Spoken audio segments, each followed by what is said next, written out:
नमस्कार. आज आपण करणार आहोत खुसखुशीत कुरकुरीत तेल पोळी.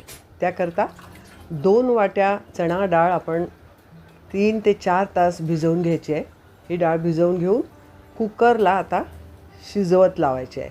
त्याच्याकरता 1 डाव तेल आणि चवीपुरतं छोटंसं मीठ घालून कुकरला शिट्ट्या काढून शिजवून घेतलेली आहे ही डाळ. आता ह्यातलं पाणी आपण गाळून घेऊया. गाळण्यावर अशा पद्धतीने पाणी काढून ही डाळ आता पॅनमध्ये आपण टाकली आहे. 2 वाट्या डाळ होती तर 2 वाट्या साखर घातलेली आहे. अशा पद्धतीने हे पुरण आता शिजवून घ्यायचं आहे.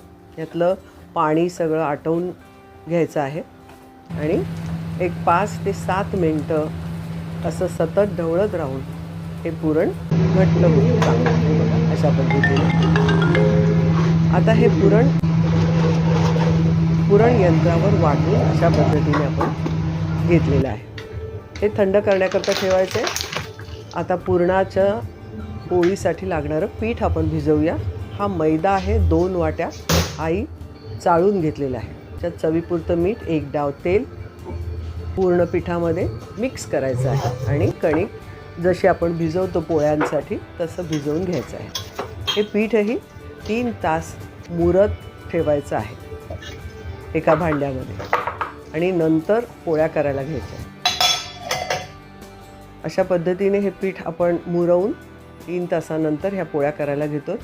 आता हे पीठ थोडंसं तेल घालत एक 5 मिनटं मळून घ्यायचं आहे आणि एका परातीत किंवा ताटात तेल घालून त्याच्यामध्ये पुरणाचे गोळे पिठामध्ये घालून तयार करून तेलामध्ये बुडवून ठेवायचे आहेत. आणि ही लाटण्याकरता पोळी आपण एक पालथं ताट स्टीलचं घेतलेलं आहे ज्याच्यावर आपण ही पोळी लाटू शकतो. पूर्वी ही पोळी एका पत्र्यावर लाटण्याची प्रथा होती, पण आपण पालथ्या ताटावरही ही पोळी लाटू शकतो. अशा पद्धतीने पुरणाचे उंडे तयार केलेले आहेत आणि प्रत्येक वेळेला लाटताना ताटाला तेल लावूनच मग लाटायची आहे आणि पूर्ण तेलामध्ये बुडवूनच हा गोळा लाटायला घ्यायचा आहे. अशा पद्धतीने ही पुरणपोळी छान वाढवून आपण भाजायची आहे.